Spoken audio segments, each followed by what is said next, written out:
Сон только что видел. Вся земля пропитана кровью. Да ладно.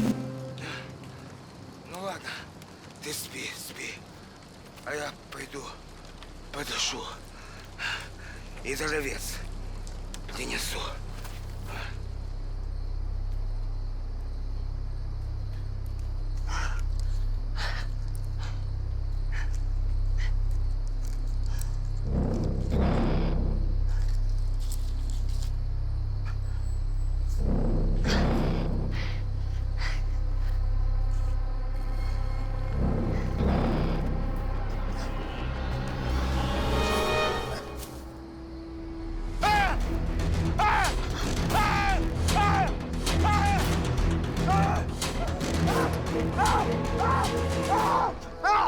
Тихо.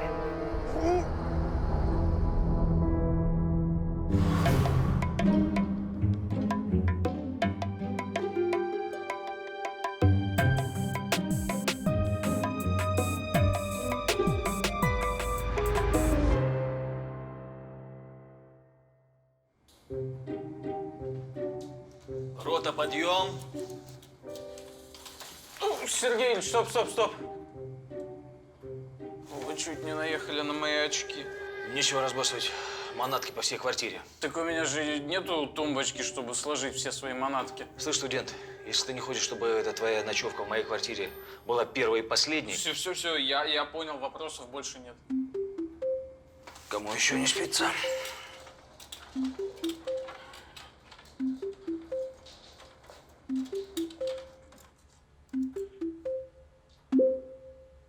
Тетерев на связи. Привет, Серега. Доброе утро, Николай Владимирович. Тут такое дело. За городом на пустыре найден женский труп. В яме, засыпанной песком. Эксперты говорят, что пролежал довольно долго. Возьмешься, а? А то мы со свежими трупами зашиваемся. Высылайте координаты, товарищ полковник. Отправь туда Скрипкова. Он уже давно проснулся и мается от безделья. Принято. Спасибо, до связи.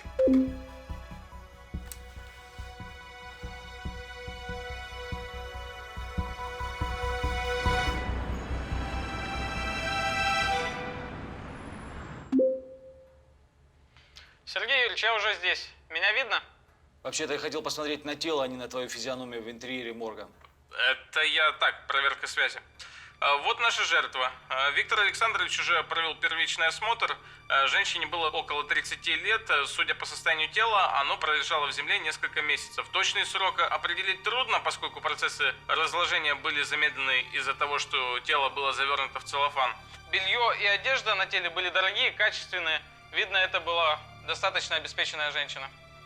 Причину смерти установили? Заключение еще не готово, но в грудной части пулевое ранение, которое, скорее всего, стало причиной смерти. Покажи мне руки жертвы. Сейчас показываю. Вот, первое. Поможете? Да. А теперь покажи мочки ушей. Витя, ты слышишь меня? Как ты думаешь, возможно ли, что с трупа недавно сняли кольцо и серьги? Да, Серега, ты абсолютно прав.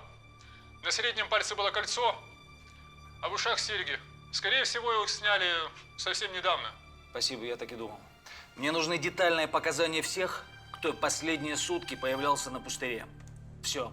Понял.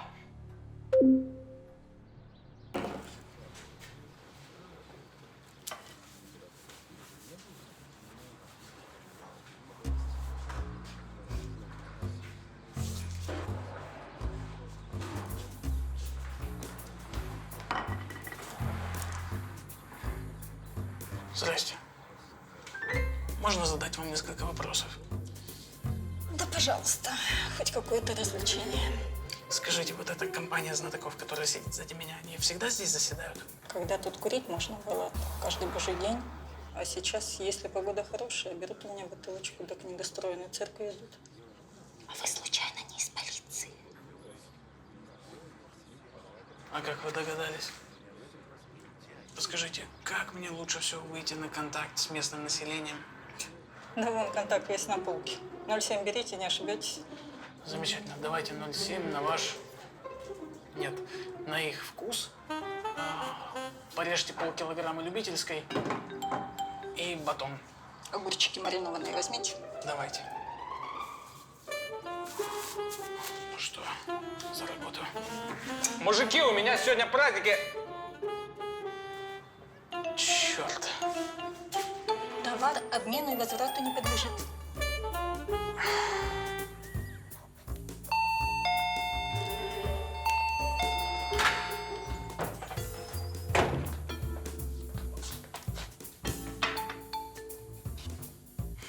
Это что, я в первой половине дня не пью. И тебе не советую. Представляете, первый раз в жизни попытался добыть показания подкупом, но, видно, не вызвал доверия. Ты что, ничего не узнал? Да, результат ноль. Все эти местные пьянчуги, которые ошиваются в районе этого пустыря, говорят, что ничего не видели и ничего не знают. Они вообще отказались напрочь со мной разговаривать, хотя я был не с пустыми руками. Но пока ты шлялся по злачным местам, я изучил реестр пропавших людей. За последние полгода были поданы заявления о пропаже 10 женщин. 3 из них до сих пор не найдено. 2 подходят по возрасту. 1 носила кольцо на среднем пальце правой руки. Вы гений. И кто она? Вот Юлия Рубина, об исчезновении которой 3 месяца назад заявил муж. Игорь Рубин. Успешный бизнесмен, женат был 12 лет. После исчезновения жены в одиночку воспитывает 8-летнего сына. Так что надо бы с ним поговорить. Намек понят. Сейчас все пробьем. А что, вот это так и будет стоять? А, это я сохранил для Льва Давыдовича. Между прочим, Лев Давыдович такую дешевую водку не пьет. Так а что мне теперь с ней делать? Блин.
Сергей Юрьевич, я во дворе у Рубина.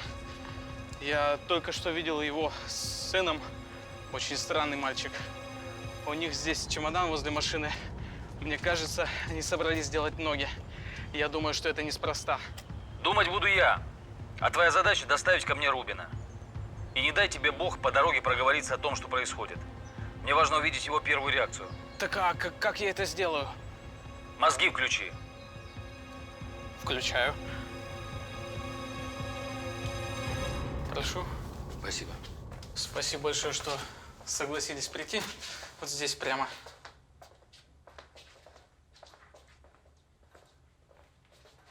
Здравствуйте. Игорь Рубин.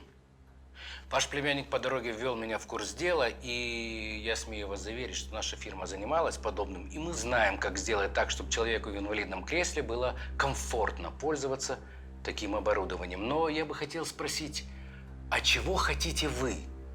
Может, у вас есть какие-то особые пожелания? Для начала присядьте. Я пришел к вам в виде исключения, так сказать, помочь человеку в инвалидном кресле. И времени рассиживаться у меня нет. Мы сегодня улетаем, вещи не собраны, поэтому, пожалуйста, давайте перейдем к делу. Далеко собрались? За границу. Но все-таки прошу вас присесть. Потому что речь пойдет не о комфорте инвалидов, а о вашей жене.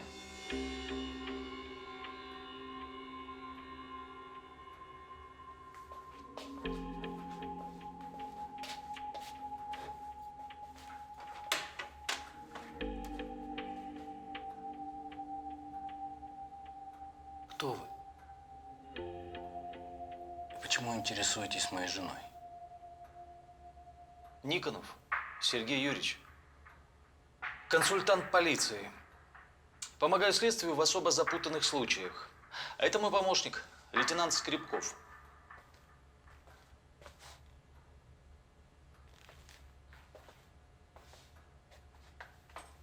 Вы нашли Юлю. Признаться, ожидал от вас другой реакции. Думал, спросите, где Юля, жива ли она? Она жива? Просто от нее давно не было никаких сообщений. Нет, я, конечно, надеялся, но прошло столько времени. Вам предстоит довольно-таки тяжелая процедура. Мы нашли тело, которое предположительно принадлежит вашей жене. Вам надо его опознать.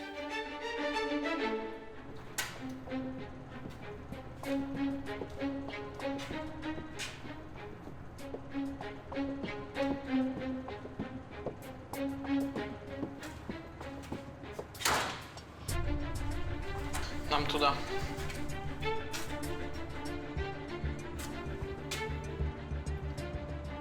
Артемка, сынок, посиди здесь, я скоро вернусь. Папа сейчас вернется.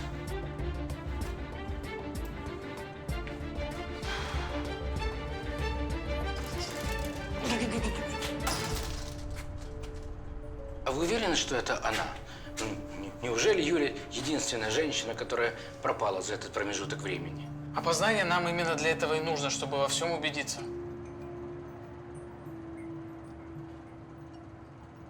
Я боюсь, что я просто не выдержу. Тело столько пролежало в земле. Сколько? Юля пропала 3 месяца назад. Вы готовы?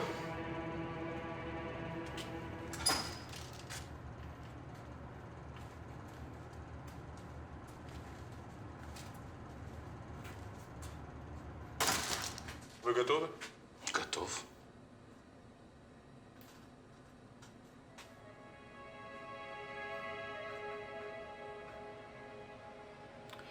Да, это Юля.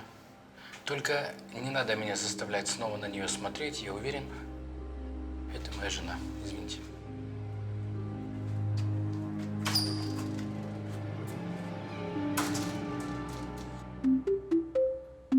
И что известно о муже Рубиной? Когда завели дело об ее исчезновении, он был главным подозреваемым. Хотя первым подал заявление в розыск. Вот как? И что указывало на причастность его к пропаже супруги? Ты думаешь, я помню, уже 3 месяца прошло. За это время столько произошло, что, ты сам понимаешь. Ходили слухи, что вроде бы Рубин не ладил с женой. Так, я прислал тебе все материалы, даже видео допросов свидетелей. И этим делом Володя Терещенко занимался. До связи.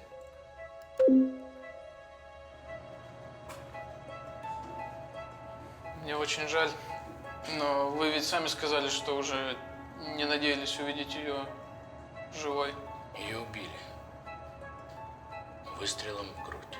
Заключения еще нет, но, скорее всего, еще с тела вашей жены исчезли украшения, которые, скорее всего, были на ней в день исчезновения. Кольцо и сережки.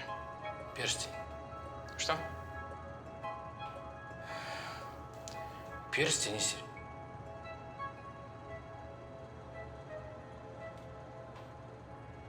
То есть вы хотите сказать, что это было убийство с целью ограбления? Следствие не исключает такой версии. А когда я могу ее похоронить? Боюсь, что не скоро. Экспертиза займет некоторое время.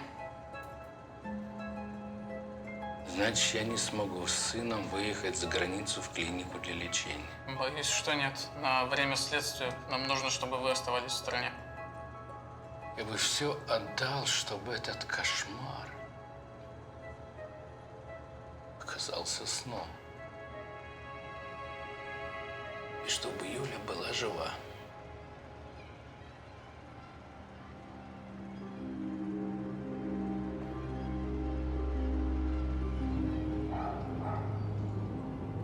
Вот. Можно о ссорах еще раз поподробнее? Да, они постоянно ссорились между собой.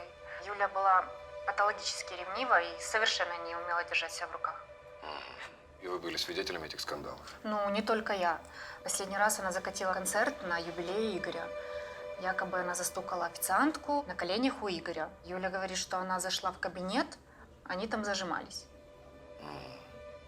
А как Рубин реагировал на эти обвинения?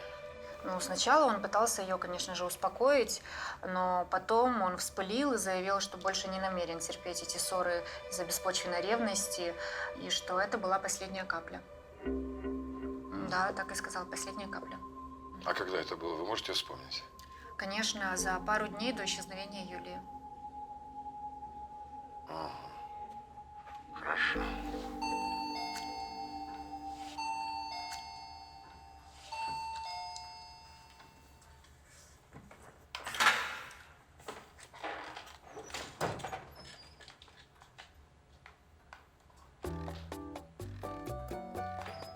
Здравствуйте.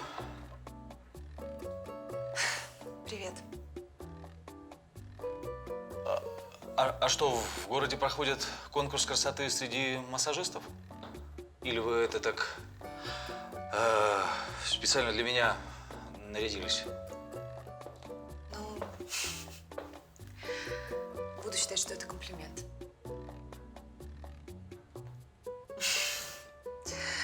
Так, у меня для вас хорошие новости. Я решила пробовать новую методику. Массаж на наклонной плоскости. Кровь лучше приливает к конечностям, что хорошо для нас. Позвоночник вытягивается. Со временем мы будем естественно, и все для того, чтобы вы поскорее поправились.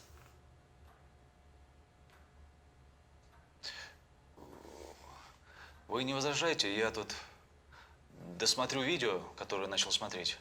А вы можете присоединяться ко мне, если вам интересно.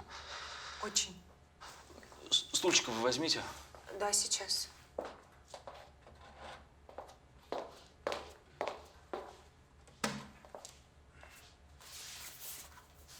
Попкорн у нас будет? Фильм не под попкорн. Продолжайте, пожалуйста. Понимаете, Игорь никогда не ходил налево. А все вот эти Юлины фантазии, они абсолютно беспочвенны. Трудно объяснить, в чем дело, но в последнее время она как с цепи сорвалась. Скандал за скандалом, истерики. А Игорь все это терпел, он очень любил. Он любит Юлю. Понимаете? Скажите, пожалуйста, у Рубина есть оружие? Да, пистолет. Постойте, вы к чему клоните? Вы намекаете, что это Игорь мог убить Юлю? Пистолет. Это очень интересно. Безумно. Сергей Юрьевич, сигнал есть? Есть. Что там у тебя? Говори быстрее, а то пришла Анна, и у меня должны начаться процедуры. Ну, мы буквально на секунду. Виктор Александрович извлек пулю. Баллистическую экспертизу мы еще не начали делать, но я думал, вам все равно будет интересно. Послушай, у Рубина есть пистолет, его нужно изъять для экспертизы. Попроси Володю Терещенко, чтобы съездил с тобой. Все, конец связи. Понял. Зачем мне Володя Терещенко? Я и сам справлюсь. Из каких это пор процедура Равинской важнее вещественных доказательств? Но он твой босс. Ему лучше знать.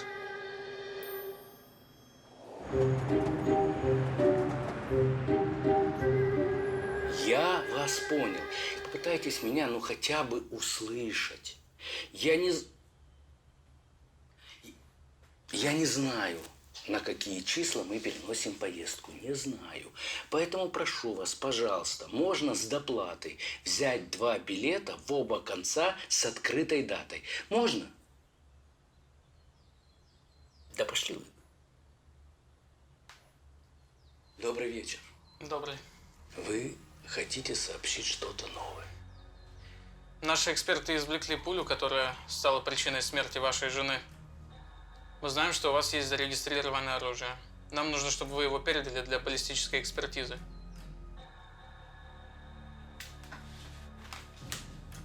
Не надо ничего проверять. Не надо никакой экспертизы. Подождите, как это не надо? Таковы правила.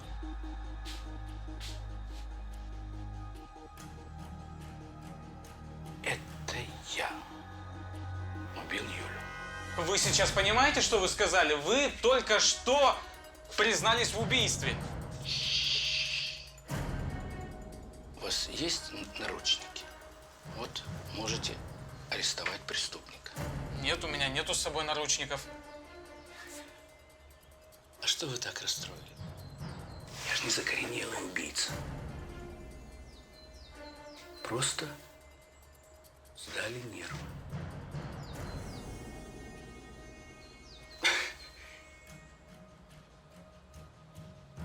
Так сложились обстоятельства.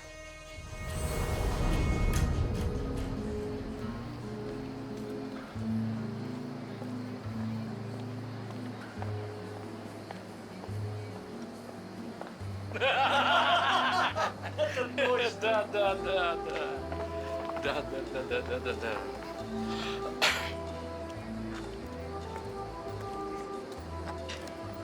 Я помню, я все помню.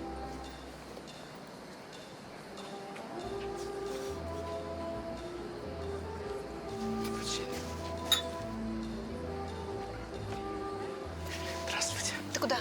Я на пару минут.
Кто вы?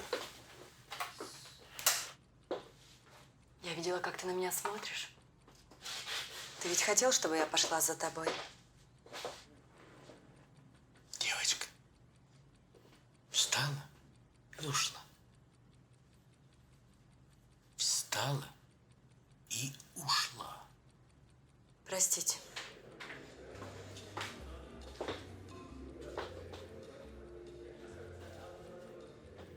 И спасибо тебе большое.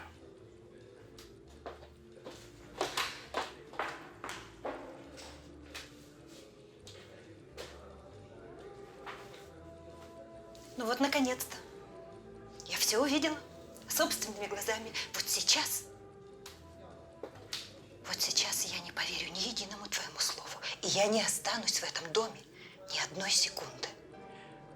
Теперь послушай меня.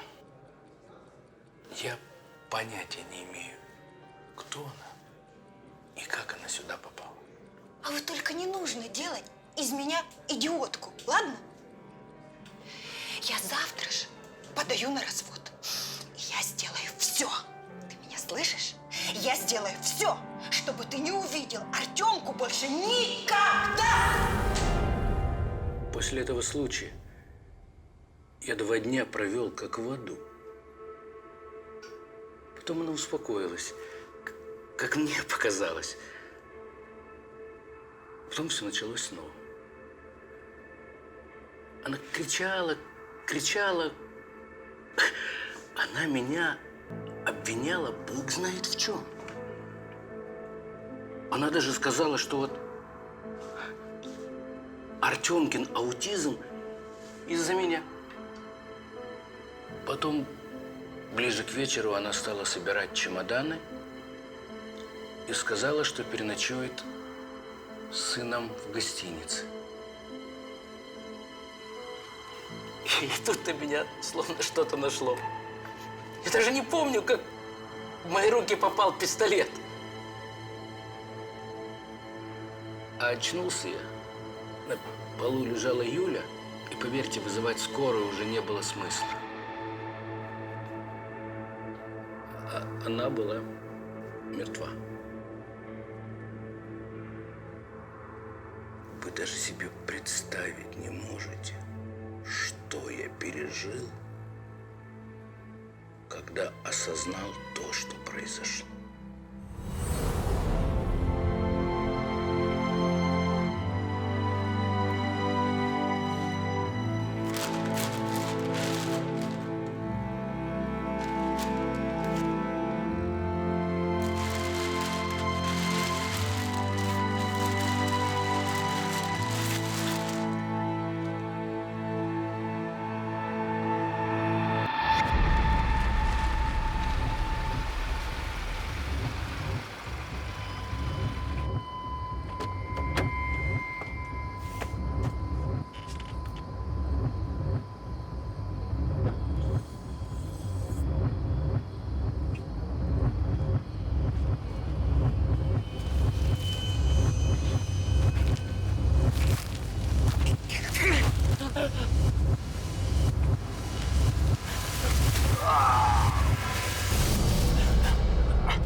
Постоянно нуждается в опеке.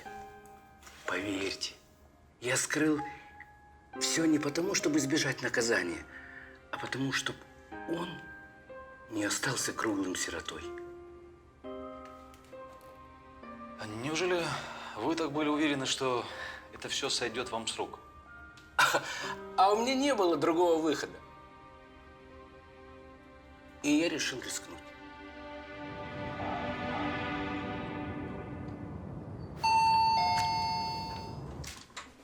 Здравствуйте. Здрасте. А мне нужен Сергей Юрьевич Никонов. Я должна с ним поговорить. Да, пожалуйста, проходите. Спасибо.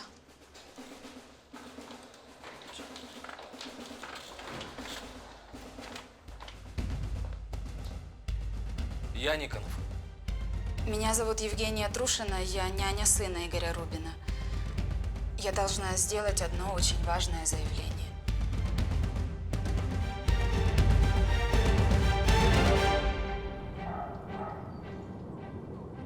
Я не спала сегодня целую ночь. Я все не могла решиться, идти к вам, не идти. Я боялась, что вы мне не поверите. Но в мире столько несправедливости, а от этого страдают почему-то именно хорошие люди.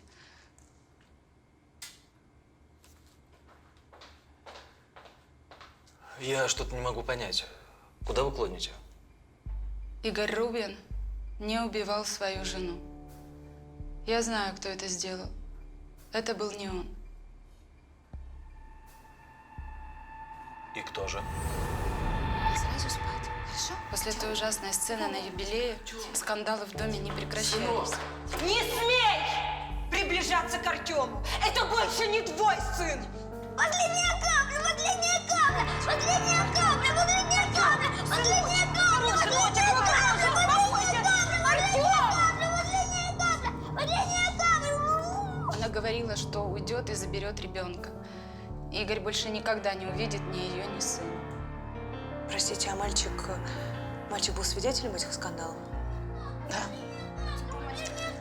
Он очень болезненно их воспринимал.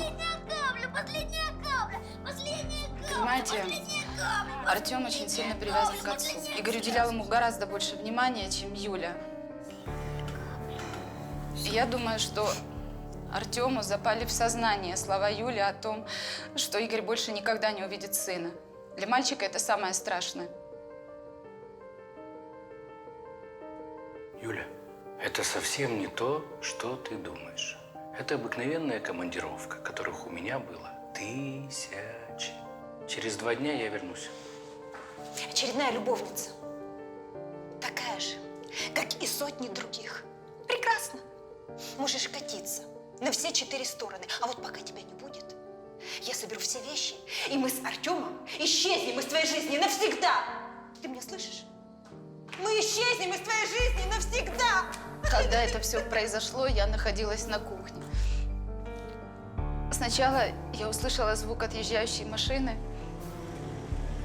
а потом через несколько минут прозвучал выстрел.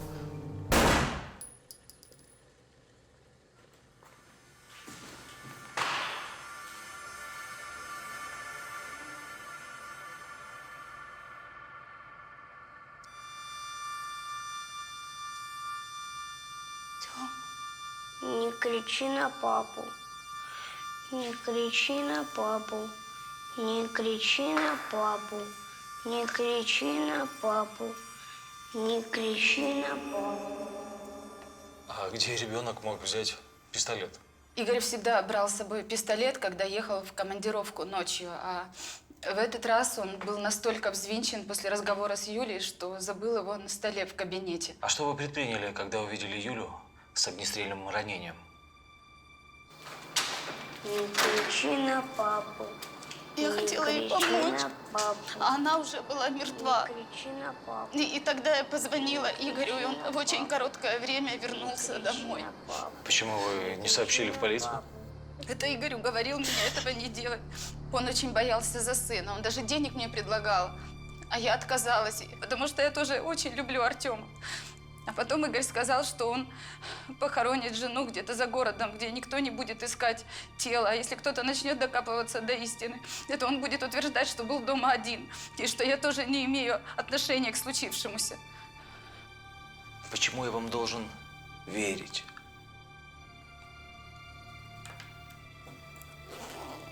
Это видео с камер видеонаблюдения. Камеры установлены по периметру всего дома.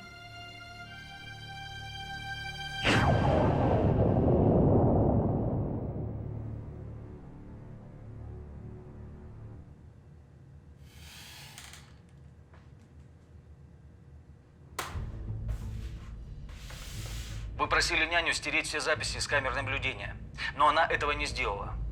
Что на это скажете? Это видео ничего не доказывает. Я признался в убийстве. Я подписал показания и отказываться от них не собираюсь. А при наличии такого признания никто не сможет обвинить ребенка. Да перестаньте, Рубин. Это донкихотство бессмысленно. Суд обязательно учтет состояние вашего ребенка, и, скорее всего, наказание не последует. Да, будет психологическая экспертиза. Да, возможно, вашего сына будут лечить, но вы-то будете на свободе и сможете следить за состоянием сына. Прекратите, вы слышите меня? Прекратите мучить ребенка, для которого и так весь окружающий мир кажется враждебным. Вы меня поняли? Да вы послушайте, Сергей Нет, Юрьевич. это вы меня послушайте. Оставьте меня в покое.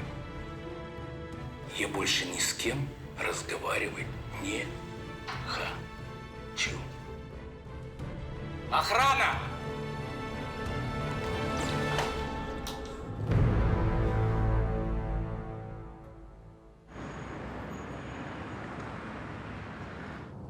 Вот скажи мне, Лёва, как человек, который знает все на свете.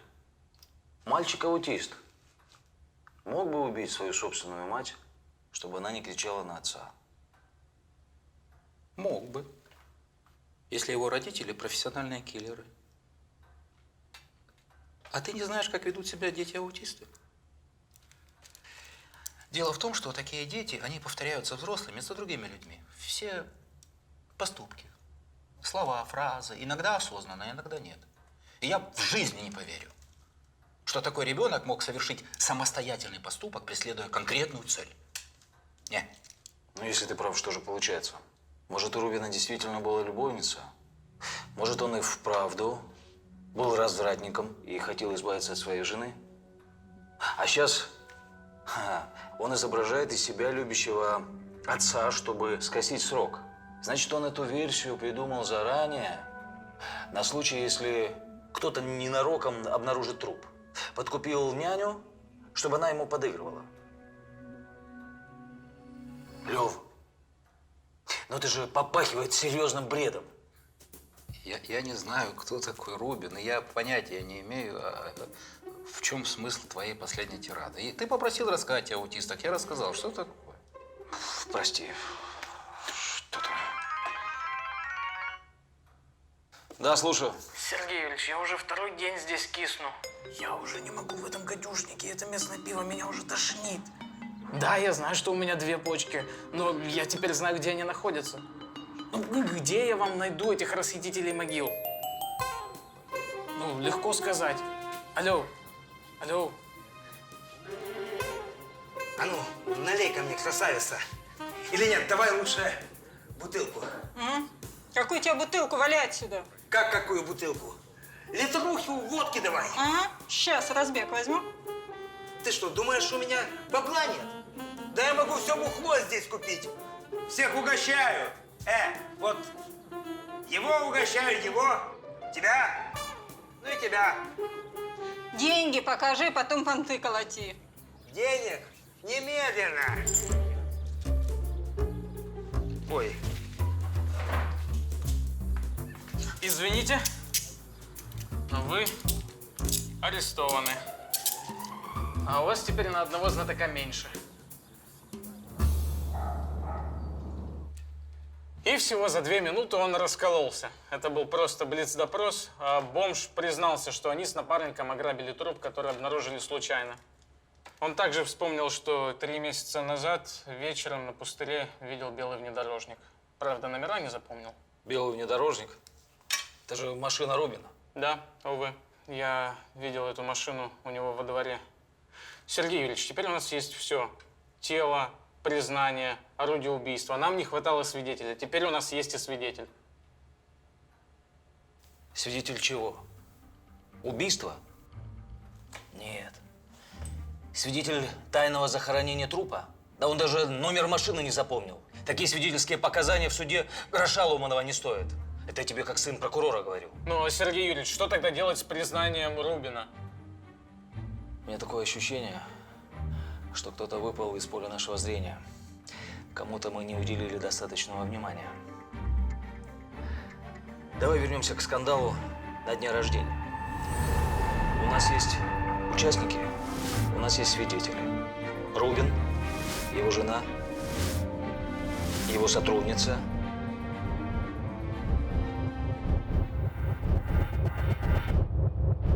Официантка. Вот кто до сих пор оставался в тени. А ну быстро разыщи ее. Есть.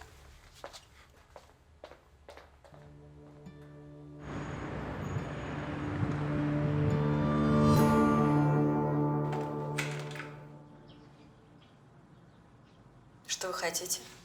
Вы кого-то ищете? Следователь Скрипков. К вам можно войти?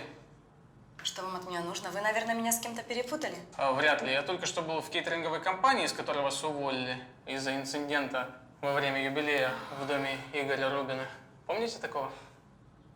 И что, подал на меня в полицию? И в чем меня обвиняют? В попытке изнасилования? Значит, вы не в курсе, что из-за вашей выходки произошло убийство? Убийство? Да, убийство. Кого убили? Жену Игоря Рубина. Так и знала, что добром это не кончится. Проходите. Спасибо.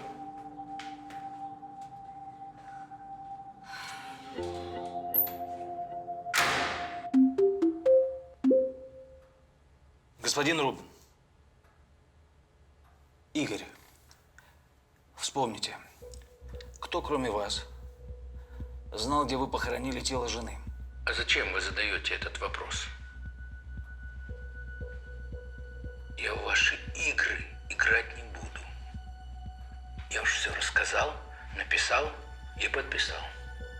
Алексей, покажи гражданину Рубину интервью, которое ты записал. Можешь прокрутить дважды, если до него не дойдет с первого раза. Оденьте, пожалуйста. Так будет лучше слышно.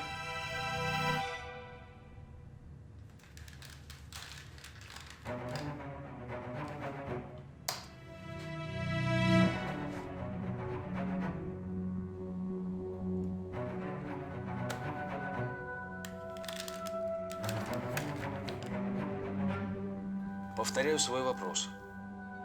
Кто-нибудь еще знал, где вы похоронили тело жены? Теперь вы будете отвечать?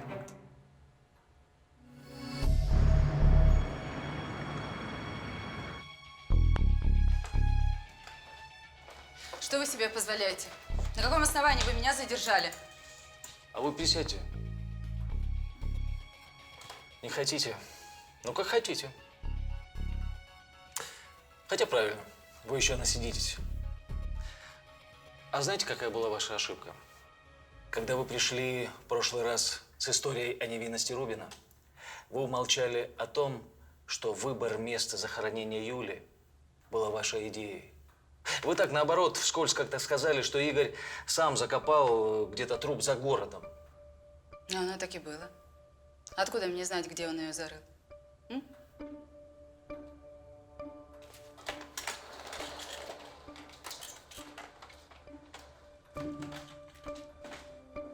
О том, где я похоронил Юлю, знали только два человека. Я и Евгения, няня Артема. Зачем вы рассказали ей об этом? Да никому я не рассказывал. Она сама посоветовала похоронить ее возле заброшенной церкви на пустыре. Мол, если там никто копать не будет, а если со временем найдут истлевшие останки, то никто не удивится. Там еще со времен войны хоронили мертвецов. Да. Ну, Рубин может говорить все, что угодно. Сначала он убедил меня покрывать его, а теперь он сам готов обвинить меня во всех смертных грехах. Здорово? У вас удивительное самообладание и находчивость. Идея выбросить пистолет в бассейн была особенно хороша. Но вот незадача. Я сегодня днем получил результаты анализов ДНК с пистолета. Как вы думаете, чья она? Это вы стреляли в Юлию. Это была самооборона. После того, как Игорь ушел из дому, эта истеричка полностью переключилась на меня. Она стала обвинять меня, что Игорь мой любовник. Я хотела уйти, а она просто обезумела. Она просто загородила мне дорогу. А у нее в руках был пистолет. Я просто попыталась отобрать у нее оружие. И пистолет нечаянно выстрелил. И что было дальше? Потом я увидела, что Юля мертва. Я очень испугалась. Но я не могла позвонить Игорю. Если бы он узнал, что я причастна к смерти его жены, он бы уничтожил меня, понимаете? Поэтому я позвонила. И я сказала, что это Тёма выстрелил в мать. Я не хотела. Говорите, как по написанному. Вам бы роман написать. А что вы скажете на это? Няня мальчика, Евгения Трушина, заплатила мне $500 за то, что я бы разыграла сцену соблазнения Рубина. Она мне сказала, что это что-то вроде шутки, ну, розыгрыш, подарок ему на юбилей. И я поверила. Мало того, что из этой няни меня с моей работы уволили, так еще и убийство. Я правда ничего не знаю. А еще Игорь Рубин – богатый мужчина и выгодная партия. Вы с самого начала хотели прибрать его к рукам, но он любил свою жену и прощал ей в самые дикие сцены необоснованной ревности. Кто вы? И тогда вы решили придать ревности Юлии реальные очертания и подкупили официантку. Мы исчезнем из твоей жизни навсегда. Ваша затея сработала. Воспользовавшись тем, что Игорь оставил пистолет на столе, вы хладнокровно застрелили Юлию и свалили всю вину на безмолвного аутиста. хотели одним выстрелом убить 2 зайцев и устранить жену и обузу в лице сына. Учитывая привязанность мальчика к вам, вы со временем собирались занять место Юлии в семье. Но Игорь снова удивил вас. После того, как бомжи нашли случайно тело Юлии, а Игорь взял всю вину на себя, вы пошли ва-банк и пришли ко мне выгораживать Рубина. Это и было вашей главной ошибкой. Вы убийца. Тише, тише, тише, тише.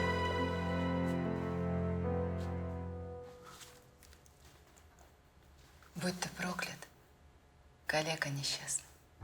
Я ее заберу. Госпожа Трушина достаточно сказала. Идемте. Идемте, идемте.